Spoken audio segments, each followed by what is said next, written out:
You have a culture, you're able to kind of create a culture. From the standpoint of what you believe really makes a successful company, how much time do you spend on this thing, this culture thing?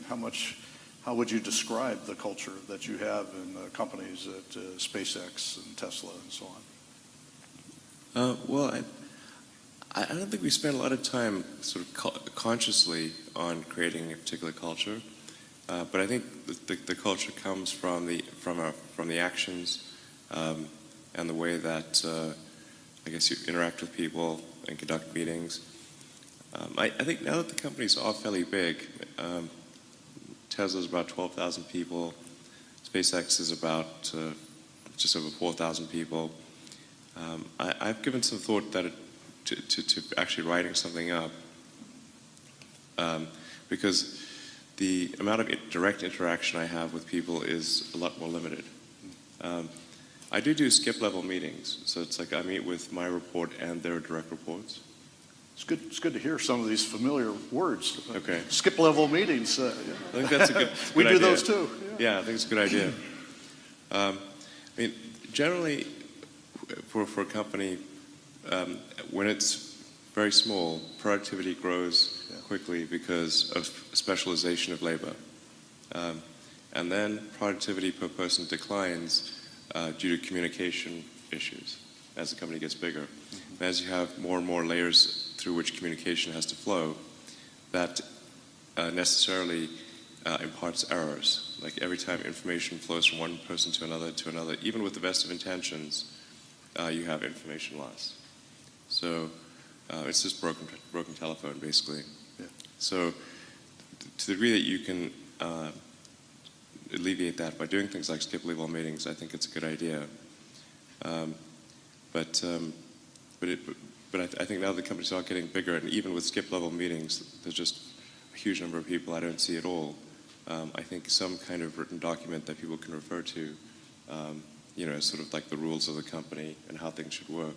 I think would that be a values statement? Here's the values of the company. The problem with certainly values, but I mean, if the value statements are just sort of fairly obvious mom and apple pie stuff, then it's difficult to say, well, how should this be a set of operating instructions for the company? So it's got to be something that people that's quite actionable. Like, okay, these are rules that are different from how we might otherwise do things. Like the rules need to particularly capture counterintuitive things. Mm-hmm. If something's like fairly obvious, or then I guess people will probably do that. But the counterintuitive stuff is less obvious. I mean, one thing we have at the companies is we try to minimize the size of meetings. I think it's actually important to minimize the size of meetings. So what would be a normal size? How many people would you typically have in one of your meetings? Normal meeting would be 4 to 6. I need some of my people to take note. That's why I was asking that. I mean, but the basic rule for the meetings is that somebody should, unless somebody's getting enormous value from the information they're receiving, or they're contributing to the meeting itself, they should not be there. And we also have a rule that if somebody's in a meeting and finds that this meeting is not helping them in a meaningful way, and they are not contributing to the meeting, they should just leave. Just get up and pack. Just get up and walk out. All right. Yeah. And would that be, in your culture, would that be rude to do that? Or? No, that's expected. It's rude to stay. We may be able to go a little further. So that, yeah, my meetings can be the biggest times in a ever. But this had caused some consternation when we had, we've had some collaboration programs with other companies where we would have 6 people in the meeting, and they would have, 30 people in the meeting. Now we're starting to sound like some of the meetings I'm used to. Yeah, it's a frequent problem, and they really don't like it when people get up and walk out either.